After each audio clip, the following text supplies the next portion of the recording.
Tu connais forcément Hayao Miyazaki, mais est-ce que tu connais Joe Hisaishi, son compositeur en chef? Parce qu'aujourd'hui, je vais te parler d'un de ses chefs-d'œuvre, Bygone Days, composé pour le film Porco Rosso, sorti dans les salles françaises en 1995. Porco Rosso, de son vrai nom Marco Pagotto, est un mercenaire qui tape les gens pour vivre, mais qui a subi une malédiction qui l'a transformé en cochon. Ce mauvais sort s'est déclenché à la suite de la Première Guerre mondiale, où il a perdu beaucoup de ses amis pilotes. Dégoûté par l'humanité et sa violence, Porco préfère fuir l'attachement émotionnel et s'enferme dans un mutisme dont il ne parvient pas à s'extraire. Endeuillé, il n'a que pour seules occupations d'affronter les pirates qui écument le ciel, les fascistes, de l'Italie de Mussolini, et de rendre visite à celle qu'il aime sans se l'avouer, qui est aussi la veuve d'un de ses amis morts au combat, Gina.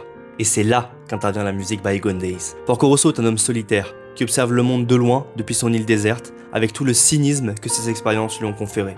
Quant à elle, Gina gère l'hôtel Adriano, entourée d'une multitude d'aviateurs et de locaux. Mais elle n'est plus qu'une ombre, qui attend patiemment de se retrouver avec celui qu'elle aime en secret, Porco lui-même. Vieillissant, Porco et Gina traînent derrière eux leurs souvenirs du passé, mais savent que ce dernier ne reviendra pas. Bygone Days emprunte alors une tonalité nostalgique, teintée de mélancolie, qui est soulignée par la longueur des instruments à cordes et du piano. Porco se sent bloqué entre deux choix.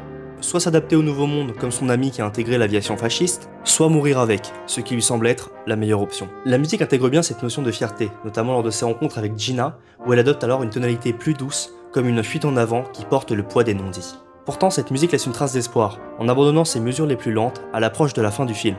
La mélancolie n'est alors plus une fin en soi, car, auprès du personnage de Fio, une jeune femme qui travaille dans un atelier d'aéronautique à Milan, Porco retrouve une part de son humanité. Fio est celle qui ouvre la voie de Porco vers un nouveau chemin sans s'en rendre compte elle-même. Celui où sa liberté n'est plus synonyme d'une fuite en avant, mais bien d'une nouvelle perspective. Celle d'une jeunesse prête à se battre pour ses rêves, certes, mais aussi pour son amour.